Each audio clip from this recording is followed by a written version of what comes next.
Putri Setiawan dari Prodi Manajemen kelas A. Di sini saya akan memberi ceramah tentang pengertian etika, moral, dan tasawuf. Bismillahirrahmanirrahim. Assalamualaikum warahmatullahi wabarakatuh. Segala puji hanya milik Allah Rabbi. Segala zat yang maha ghafur, zat yang maha syukur yang telah memberikan beribu-ribu nikmat yang tidak terukur. Nikmat iman, nikmat Islam, sampai nikmat sehat walafiat. Sehingga kita bisa berkumpul di tempat yang insya Allah diberkahi Allah.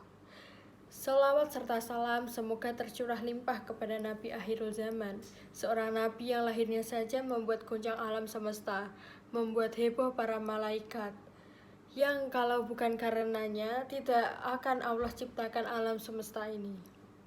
Semoga keluarga, sahabat, dan kita selalu umatnya yang mengikuti sunnah-sunnahnya semoga mendapat syafaatnya. Pengertian etika secara etimologi, etika berasal dari bahasa Yunani, ethos yang berarti watak kesusilaan atau adat. Dalam KBBI atau detikan, kamu pengetahuan tentang asas-asas aktivitas. Secara terminologi, etika mempunyai banyak ungkapan yang semuanya itu tergantung pada sudut pandang masing-masing ahli.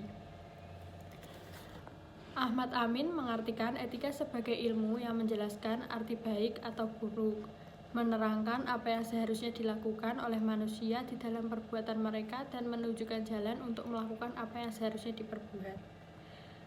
Sogerda mengartikan etika sebagai filsafat nilai kesusilaan tentang baik buruk serta berusaha mempelajari nilai-nilai dan merupakan juga nilai-nilai itu sendiri. Ki Hajar Dewantara menjelaskan etika merupakan ilmu yang mempelajari soal kebaikan dan keburukan di dalam hidup manusia semuanya, teristimewa yang mengenai gerak-gerik pikiran dan rasa yang dapat merubah pertimbangan dan perasaan sampai mengenai tujuan yang dapat merupakan perbuatan. Austin sebagai yang dikutip Ahmad Charis Zubair mengatakan bahwa etika berhubungan dengan seluruh ilmu pengetahuan tentang manusia dan masyarakat sebagai antropologi, psikologi, sosiologi, ekonomi, dan ilmu politik hukum. Dari beberapa definisi etika tersebut dapat segera diketahui bahwa etika berhubungan dengan 4 hal sebagai berikut. Dilihat dari segi objek pembahasannya, etika berupaya membahas perbuatan yang dilakukan oleh manusia. Dilihat dari segi sumbernya, etika bersumber pada akal pikiran atau filsafat.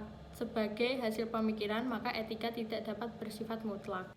Dilihat dari segi fungsinya, etika berfungsi sebagai penilai, penentu, penetap terhadap suatu perbuatan yang dilakukan oleh manusia, yaitu apakah perbuatan tersebut akan dinilai baik, buruk, mulia, terhormat, hina, dan sebagainya. Dilihat dari segi sifatnya, etika bersifat relatif, yakni dapat berubah-ubah sesuai dengan tuntunan zaman. Yang kedua, yaitu pengertian moral. Kata moral berasal dari kata Latin mos, yang berarti kebiasaan.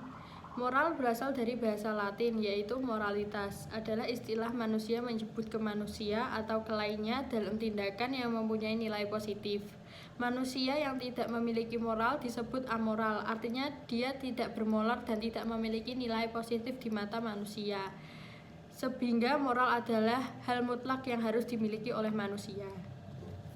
Macam-macam moral ada 2, yaitu moral keagamaan dan moral sekunder. Pengertian moral keagamaan merupakan moral yang selalu berdasarkan pada ajaran agama Islam. Sedangkan moral sekunder artinya merupakan moral yang tidak berdasarkan pada ajaran agama dan hanya bersifat duniawi semata-mata. Yang ketiga yaitu pengertian tasawuf. Menurut etimologi, tasawuf berasal dari kata tasawuf dari istilah sufah. Sufah memiliki arti serambi tempat duduk. Istilah sufah juga berasal dari kata saf. Saf berarti barisan. Istilah tasawuf ada yang mengatakan berasal dari kata safa yang memiliki arti bersih ataupun jernih dan kata sufana yang berarti jenis kayu yang mampu bertahan tumbuh di daerah padang pasir yang gersang. Pengertian tasawuf juga berasal dari kata suf yang memiliki arti bulu domba. Secara umum, tasawuf atau sufisme merupakan ilmu untuk mengetahui bagaimana cara mencucikan jiwa, menjernihkan akhlak, membangun zahir dan batin, secara untuk mendapatkan kebahagiaan yang abadi. Tasawuf pada awalnya adalah gerakan zuhud, menjauhi hal duniawi dalam Islam dan pada perkembangan melahirkan tradisi mistisme Islam.